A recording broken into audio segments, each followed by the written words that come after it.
Salam sejahtera, salam nadi ilmu. Bagi memperolehi ilmu yang bermanfaat, kita seharusnya membaca tanpa mengenal sempadan peminat kerana bangsa yang membaca adalah bangsa yang berjaya. Cahaya yang sangat pemurah lagikan bijaksana, begitulah maksud nama diberi. Saya, Nur Afika binti Nur Hisham, pelajar tahun 6 dari Sekolah Kebangsaan Bandar Temerloh. Kod sekolah saya adalah CBA 7032. Cita-cita saya ialah ingin menjadi seorang peguam yang berimpian ingin membuka pusat untuk membantu yang insan istimewa. Gabungan dua impian ini membawa saya kepada buku yang akan saya kupaskan pada hari ini.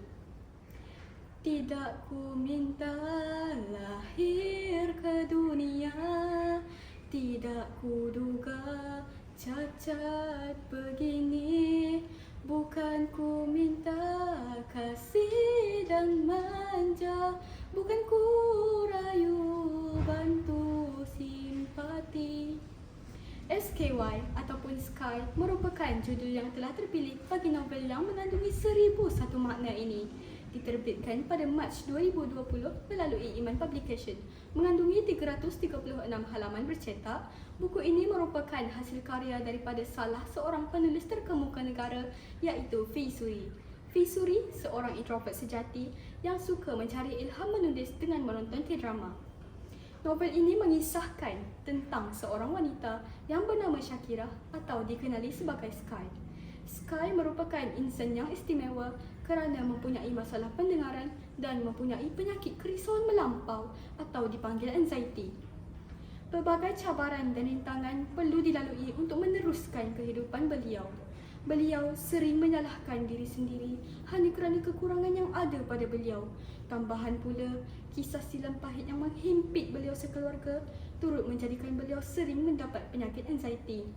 Ketika kecil, bapa beliau sering mendera dan menyisihkan beliau hanya kerana kekurangan beliau. Ini menyebabkan Sky menjadi trauma dan tidak dapat menerima perbuatan ayahnya itu.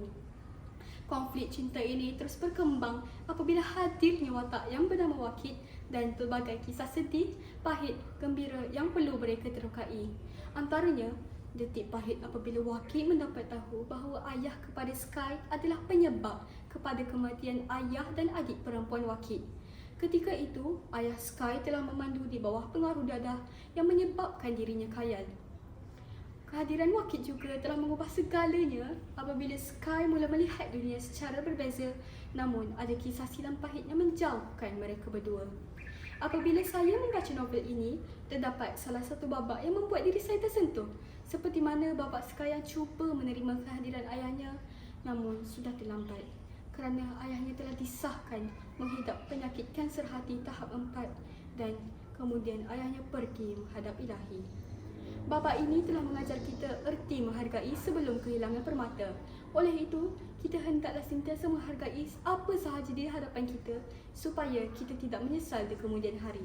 Bak kata pepatah, sesal dahulu pendapatan, sesal kemudian tidak berguna lagi.